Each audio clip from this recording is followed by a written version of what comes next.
Being inducted into the ECE Hall of Fame was a lovely surprise. I certainly was not expecting it. Two, I think it goes without saying it's an honor to be a member of this club, if you will, alongside people who have done some amazing things in their lives and in their careers. So for that, I'm very grateful and appreciative. This award really is a culmination of a lot of hard work at NC State, a lot of hard work in my career. And really very humbling. When I look at the list of inductees, I have several professors that were here that I had while I was at NC State in electrical engineering, and deans who were also here, active when I went to school here. And so when I think about myself in that company, that's, like I said, it's just very humbling. You really have kind of a special kindreds with the North Carolinians and the NC State alums who I run into from time to time, and just kind of good, genuine, humble, great people. So it's great to be get this honor today and be inducted into the Hall of Fame, and it's a very special day. It's not just the sweat I put into the work I've done, but even more so all of my peers and also professors and faculty that put into me. Being honored with this award is a validation to me of not just what I've done, but even more so what they've done and what I need to do for those who come after. I was the first college person in my family, and I realized very early on that if you got a college education, that it gives you the opportunity to do more, and I feel like NC State gave me that opportunity, and I was able to succeed on it.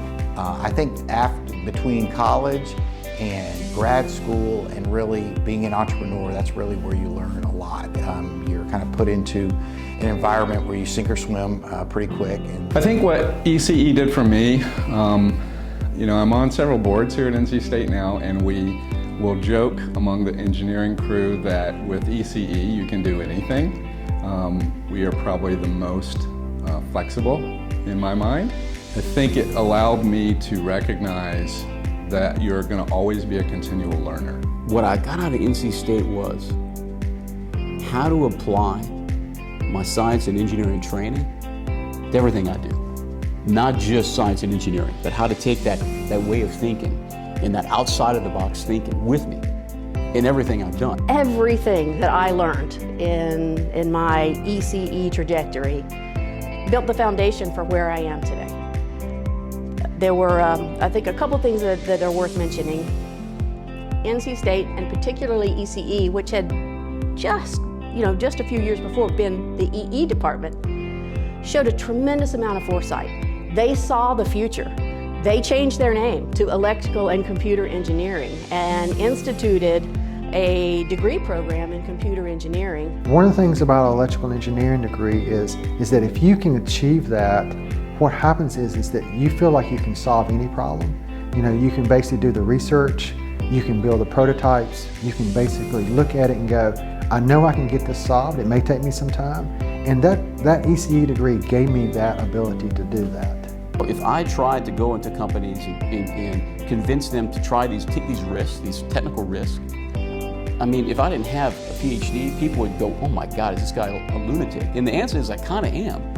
But I'm a lunatic with a PhD, from North Carolina State, mind you, which has a reputation in the space. You walk into the room with a certain amount of credibility to start. So having that really was my license to thrill with what I've learned. So one thing I learned so many years ago as an undergraduate here at NC State, persist. People will tell you no. People will tell you no because if you're innovating, they don't see the future the same way you do, or you don't look like who they had in mind to do a certain job or to assume a certain responsibility. Don't take no for an answer. Find a way to get to yes. Follow your dreams, innovate, and let who you are and what you've learned take you there.